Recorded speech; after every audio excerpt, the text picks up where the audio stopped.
Welcome everyone to the home of the Charlotte 49ers, Jerry Richardson Stadium, and the fans have been filling this one up in anticipation of this clash. We've got a sensational matchup for you. Fans have been filing in and getting ready for this game, as we'll see a squad from the Sun Belt, the James Madison Dukes, taking on a team from the AAC, the Charlotte 49ers. For EA Sports College Football, Reese Davis with you alongside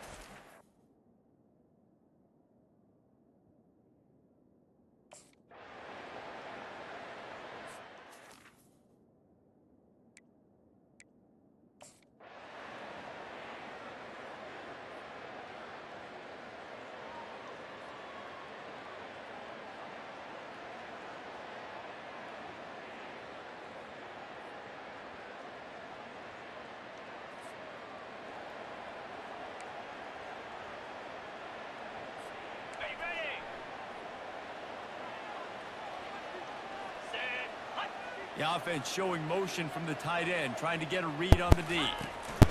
Leaves it with the running back. And they're able to get a third down stop here. See if they go for it on fourth.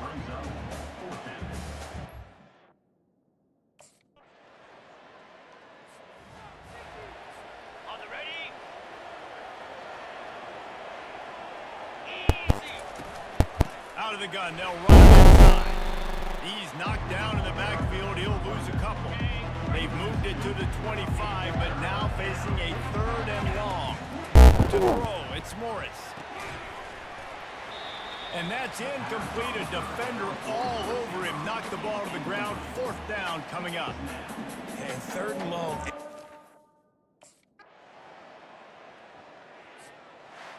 A disappointing start to this season as they open 0-1.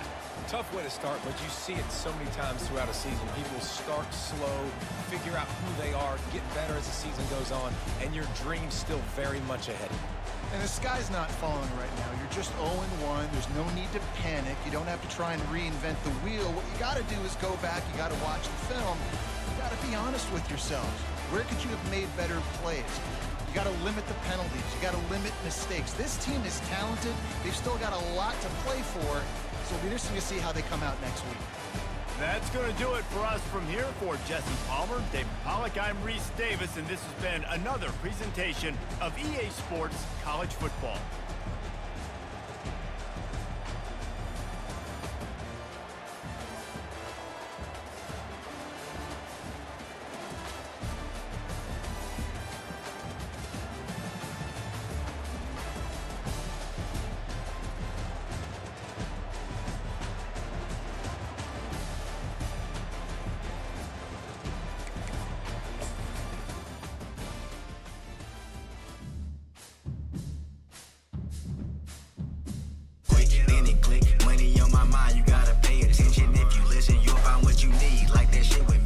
Welcome to the channel. Now I heard there was a 99 overall glitch and it says in like 3 seconds LOL. So of course I had been hearing about this and I've been knowing about it. It was a glitch in Road to Glory, but I hadn't played Road to Glory yet to actually try it and do it and show it to y'all. So today I'm gonna open up my Road to Glory and show y'all and explain to y'all how y'all can quickly level up y'all Road to Glory players to 99, and it does not matter which journey you choose. Now, based on your position and your archetype, I'm going with Scrambler QB.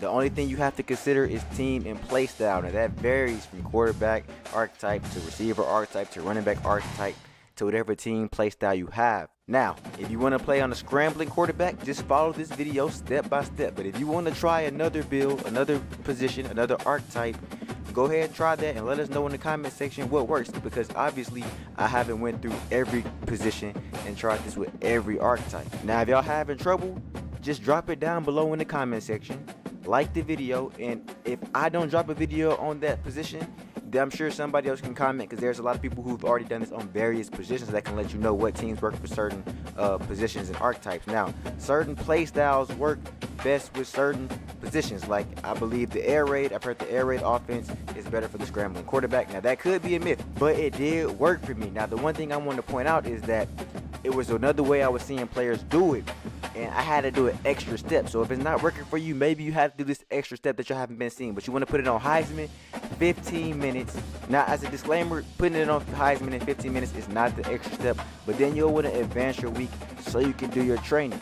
Now, of course, before you get there, you got your Road to Glory cutscenes, text messages, where you got to answer a few questions, respond to a few text messages to your reporter, to your offensive coordinator and whatnot. And once you get past that, you'll be able to do your training. Now, feel free to select the same options that I selected as responses if you feel like you have to do this step for step. But I have heard that this does not really matter, and there are some people that say that it does. Now, me personally, I do not believe that it actually matters or plays a role into the XP glitch. But I am the same type of person that if I'm watching somebody do something, I at least want to do it step by step exactly how to do it the first time to ensure that it does work for me. Now, this does work for me as of today. And the first drill I do on the scrambling quarterback is the option attack. This is the only drill you need to do, but you need to be able to do it well. Now, for whatever reason, I forgot I was playing Road to Glory, and I thought I was controlling the running back when I did the pitch as well. So I'm over there thinking that I'm like, why is the running back not following my moveset? But if you pitch it at the right time, he'll get a touchdown pretty much every time. As long as you're able to read the defender right there, that right end or left end, depending on how you're looking at it. Now, you also can just hand the ball off because it is a triple option. And honestly, when you hand it off, he does really well also. But I just kind of like to run the pitch option to my running back. And if I have some lane with my quarterback, I'll run it in. But they sometimes will tackle you if you don't make the right decision and you might fumble. So that's a good pitch right there. If he bites, it's going to be a touchdown pretty much every time if they actually bite. But you do need to let that player get out. If the end plays the running back for whatever reason, they need to just run it in. Kind of like right there. I should have just ran it in. I probably would have had a touchdown because I am fast and they're not going to be able to catch up with me. And right there, like, this is a good time to pitch. He bit on me. He didn't play the running back, so that's a wide open touchdown. Now, you have about 15 more seconds. And I'm still not at bronze, so I really need to capitalize right here and get as much XP as I possibly can so I can ensure I get this 99. Now, for whatever reason, the very first time I did this drill, I got gold. And of course, I wanted to come up here and show y'all that this drill is easy and that I got gold. But on this time, when I got the glitch to work and I was going to show y'all using this team, of course I only get bronze. That's just how it works for every reason whenever I'm going to upload a video for y'all. But I was on Michigan that time and I thought I didn't do it right because after I got this XP right here, you can see I got 500,000. Now, when I get gold, you get a lot more than that. You get a lot more than that. I had probably 900,000 because I got gold. But it's based on your skill points. And at this point, on the other videos, when I looked at my skill points, it only said 5, but I see other people had 120. So I thought it wasn't working for me, to be honest with you.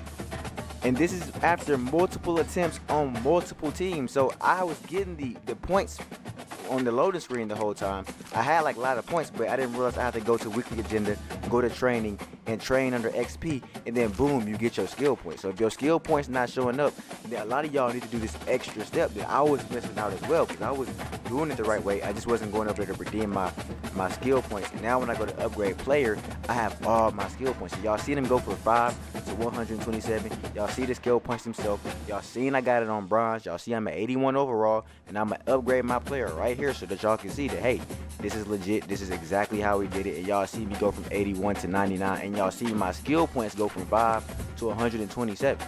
No funny business, you know what I'm saying? So I want y'all to not make the same mistakes that I was making as well. Because I was over here bruh, what is going on? Why I'm doing this? I see the XP, I saw the points. Why am I not getting the skill points? And there was that extra step that I know a lot of y'all is probably missing out on. But ain't no need to fear.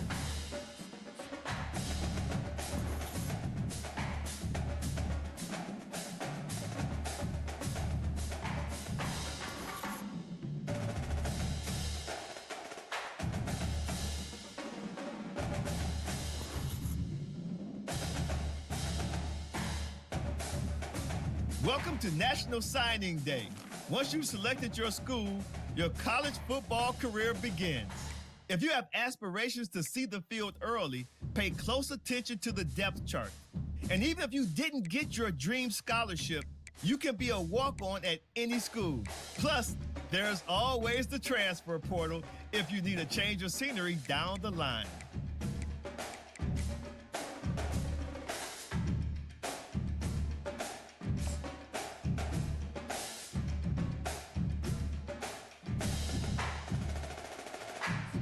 Now it's time to pack your bags and head off to college. Good luck on your career. I'll be rooting for you. Oh, and before I go, welcome to your freshman year. It's time to spend the skill points you have already earned to upgrade your player. Additionally, each week, you will need to manage your workload. Activities like practice will earn you coach trust.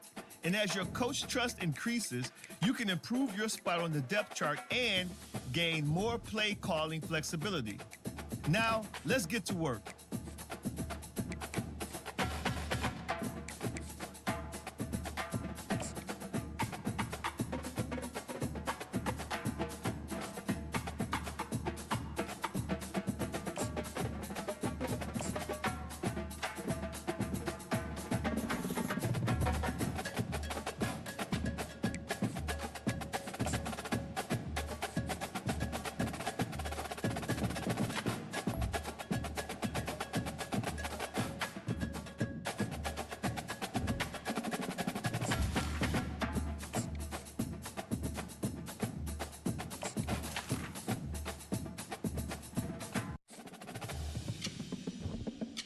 Now I heard there was a 99 overall glitch, and it says in like 3 seconds LOL. So of course I had been hearing about this and I've been knowing about it. It was a glitch in Road to Glory, but I hadn't played Road to Glory yet to actually try it and do it and show it to y'all. So today I'm gonna open up my Road to Glory and show y'all and explain to y'all how y'all can quickly level up y'all Road to Glory players to 99, and it does not matter which journey you choose. Now, based on your position and your archetype, I'm going with Scrambler QB.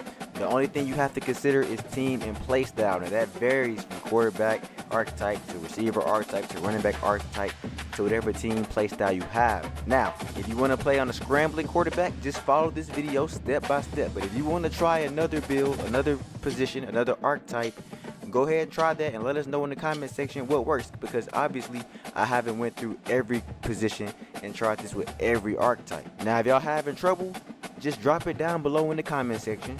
Like the video, and if I don't drop a video on that position, then I'm sure somebody else can comment, because there's a lot of people who've already done this on various positions that can let you know what teams work for certain positions and archetypes. Now, certain play styles work best for certain positions. Like, I believe the air raid, I've heard the air raid offense is better for the scrambling quarterback. Now, that could be a myth, but it did work for me. Now, the one thing I want to point out is that it was another way I was seeing players do it, and I had to do an extra step. So if it's not working for you, maybe you have to do this extra step that you haven't been seeing. But you want to put it on Heisman 15 minutes. Now, as a disclaimer, putting it on Heisman in 15 minutes is not the extra step. But then you'll want to advance your week so you can do your training.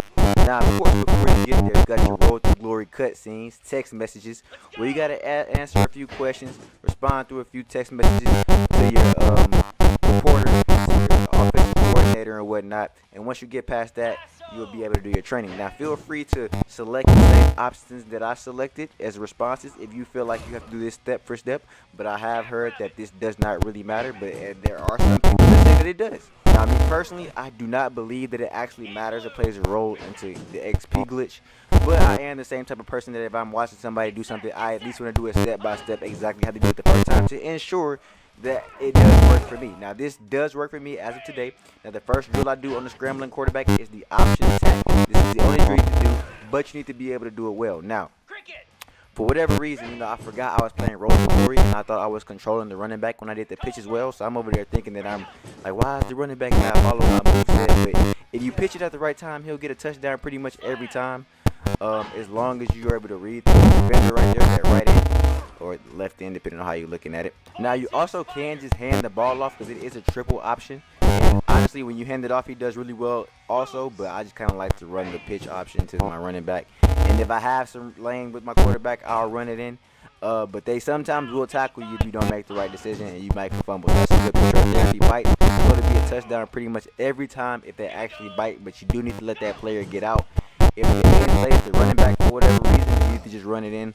Kind of like right there, I should have just ran it in. I probably would have had a touchdown because I am fast and they're not going to be able to catch up with me. And right there, like, this is a good time to pitch. He bit on me. He didn't play the running back, so that's a wide open touchdown. Now we have about 15 more seconds, and I'm still not at bronze, so I really need to capitalize right here and get as much XP as I possibly can so I can ensure I get this 99.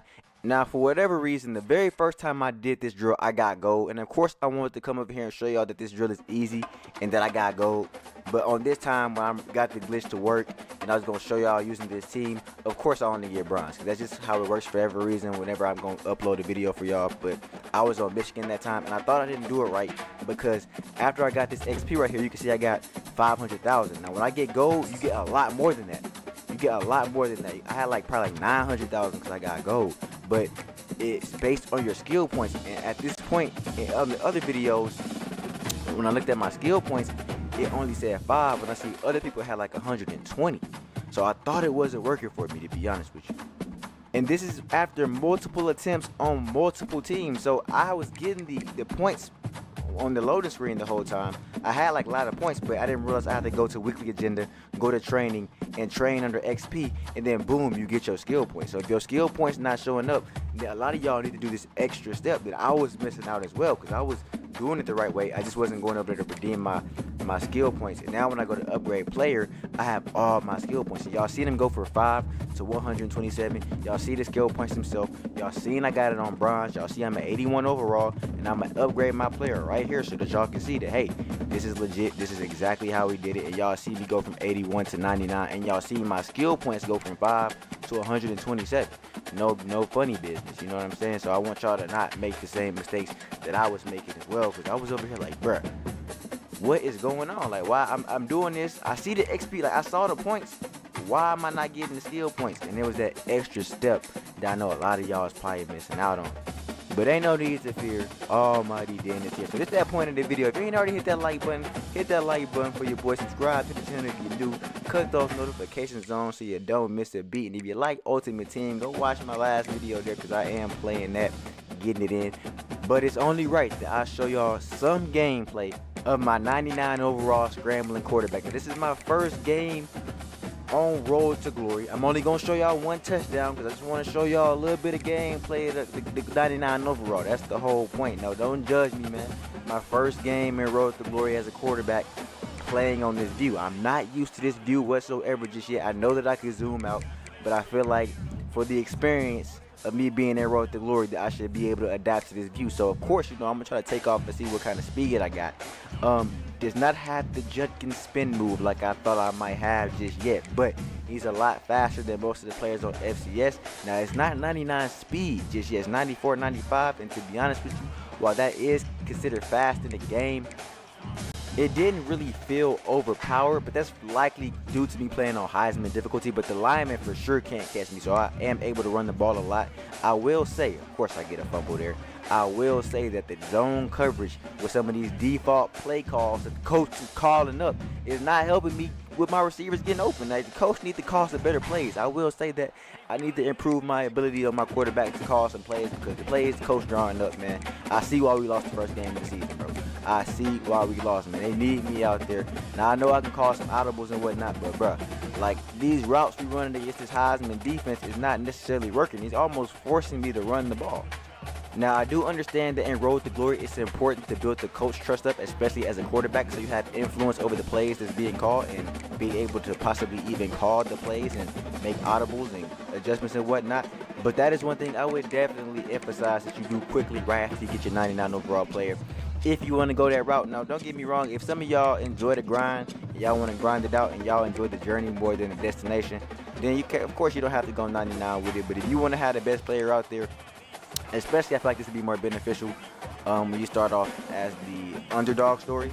The journey, you know, the first journey, the most difficult journey, I think this would be the most beneficial for it. If you come in as a 5-star, I don't really think this is as necessary, because you kind of come in kind of good already, and that's a fair grind. But, you know, if you're not getting no PT, you need to make every possession count as an underdog, then I think this is very, very fair. Maybe you don't have to go 99 overall, but maybe you can go like 85, you know, something solid to give you some reps on the field possibly, and so that when you get on the field, you make plays and maybe become a good starter, an impact player.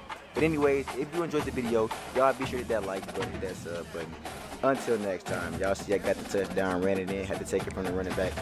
Dansky out.